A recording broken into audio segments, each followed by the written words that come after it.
Okay, so I'm Jamie, founder and CEO of BarI. I'm guessing after 19 pitches in 2 days, you guys could do with a stiff drink, and the best sort would be a free one, which introduces us to BarI. So BarI's problem begins with the neighborhood's favorite hipster bartender, who's learned that heavy drinks and free pours lead to bigger tips. When you look at this in detail, and we've done it 7,000 times in 23 states, they're missing between 15 and 20% of everything that's being poured. The industry's been slow to find an effective solution. Half of bars are still using spreadsheets and in-house solutions. Apps are bringing automation and time-saving elements that don't address that core problem of shrinkage. And at the other end of the spectrum, full-service systems are effective but highest cost. BarI fits right in between apps and full-service, blending the best of both of those systems. So relevant industry trends include the growth in craft beer and craft cocktails, which is driving the risk, complexity, and cost of running a bar.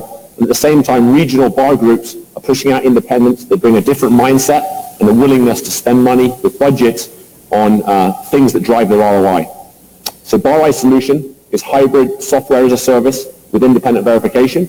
We use scales that are accurate to the hundredth of an ounce, voice counting of full items, and currently replacing the invoices our employees currently enter by hand with digital optical character recognition technology.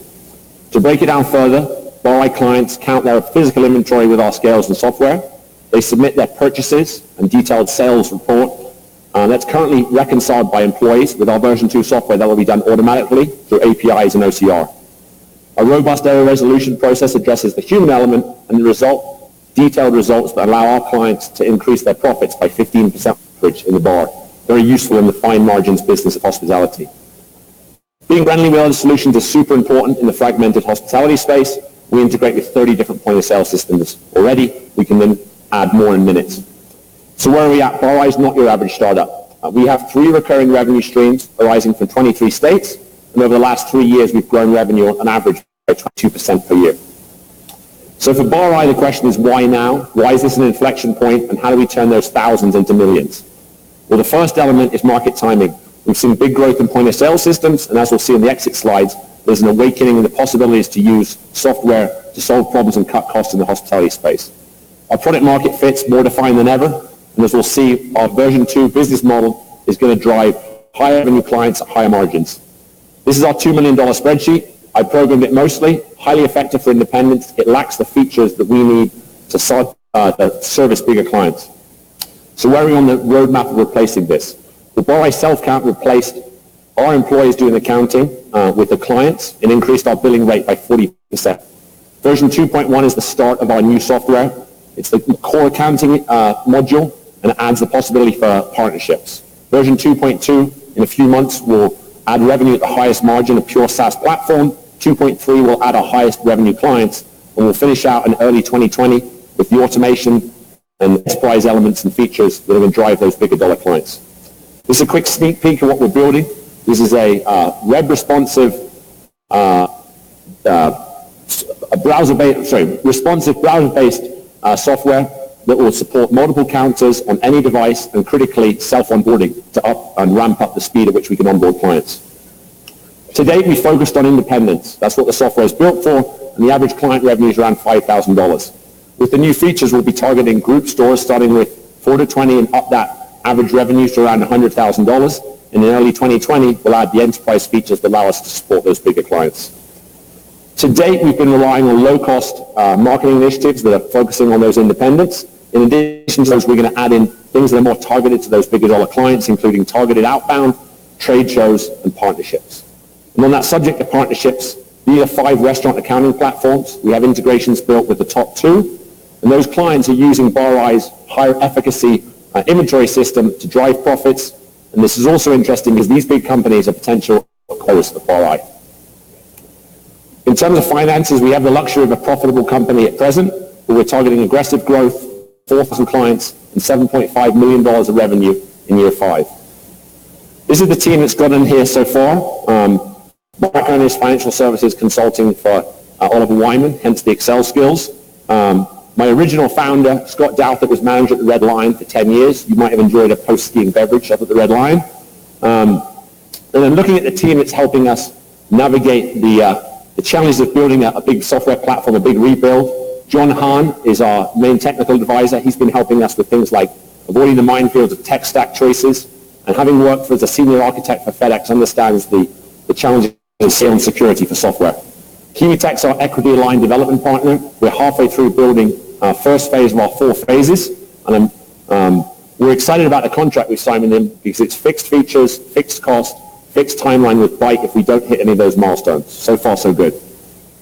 When we think about exits, there's a good story. There's been a lot of action in the space. 3 of these companies are direct inventory software for restaurants. 3 of them are accounting platforms. And as we can see in the last couple of years, we've seen big money in investments and out, most importantly, in exits.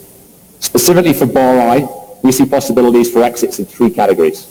The point-of-sale companies and the accounting platforms would love to leverage BarI's more effective solution for inventory and then take those capabilities away from their competitors, potentially with an acquisition.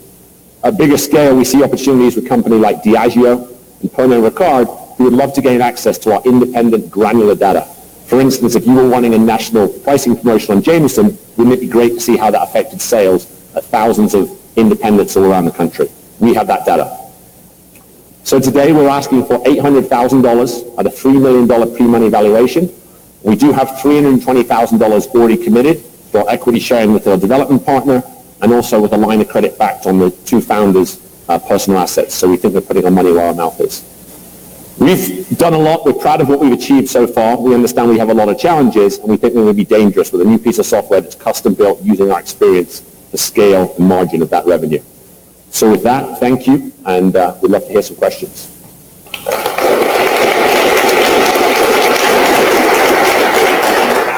While I'm waiting for a mic to go out, I'm going to answer Ken's question. Ken was involved in Hyper-Accelerator, and some of you will know us from back then. What have we done since Hyper-Accelerator? Well, the first thing we did was validate the concerns of investors about who's building this.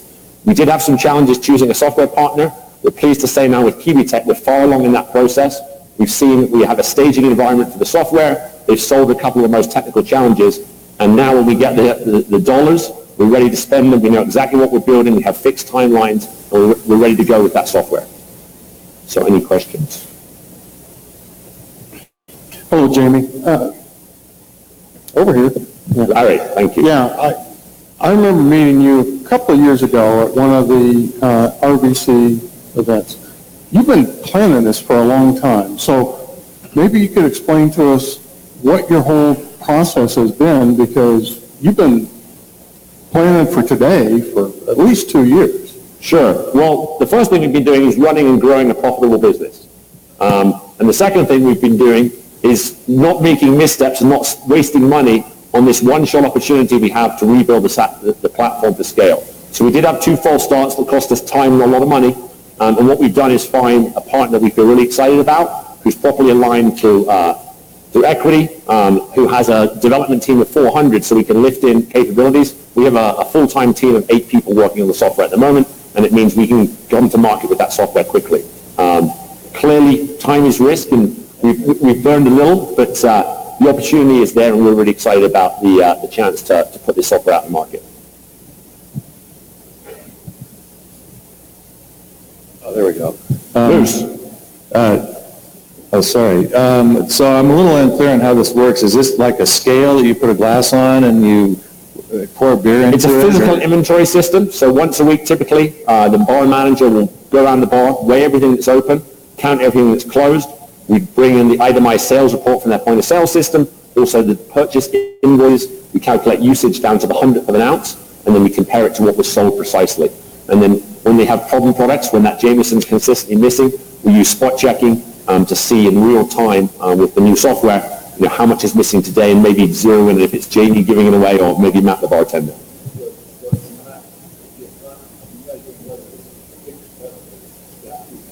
There are systems that do that in real time, will measure what's being poured.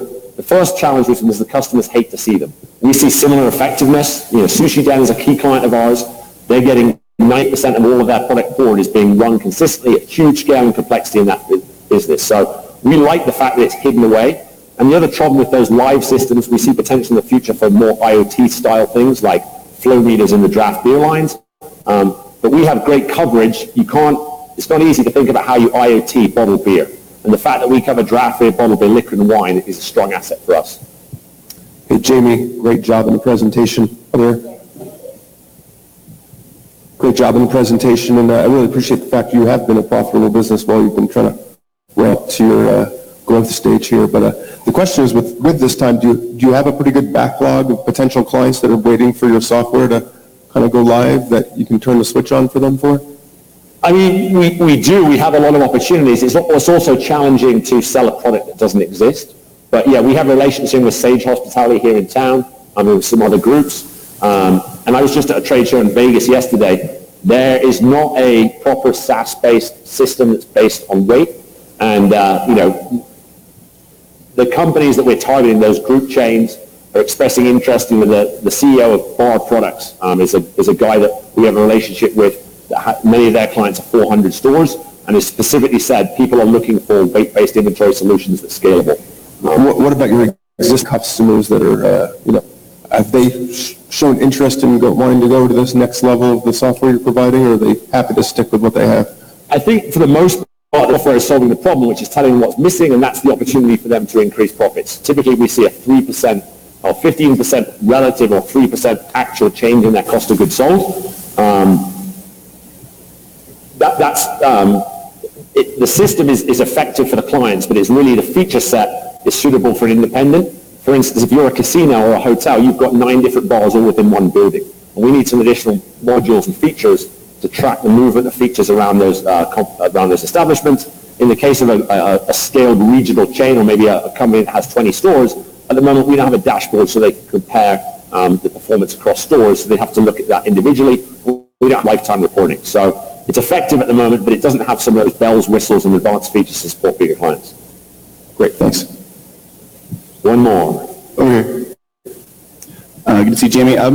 Could you give us a quick example of what historically the reduction in shrinkage looks like for a client, and what on average that tends to cost your customers to see the reduction in how much liquid they're losing? So the key thing is the 5-to-1 rule that we found. So most bars as a sort of average will start at maybe 80% of product is getting rung in. And so every 5% we can improve that up from 80% up to 95 or 100, typically reduces their cost of goods sold by 1 full percentage. So a typical industry sort of average is running a liquor cost of goods sold of around 24%. And if you reduce that liquor cost down from 24% to 21%, it's 15%. The average profitability reported in the industry is around 5% of sales. So half of those sales typically are in the bar business. And if you can increase the profitability on something, fine margins by 15%, clearly it's a big deal. In terms of return on investment, we're typically at least tripling the money they're spending with us, and normally that turnaround happens within about a month. Thank you.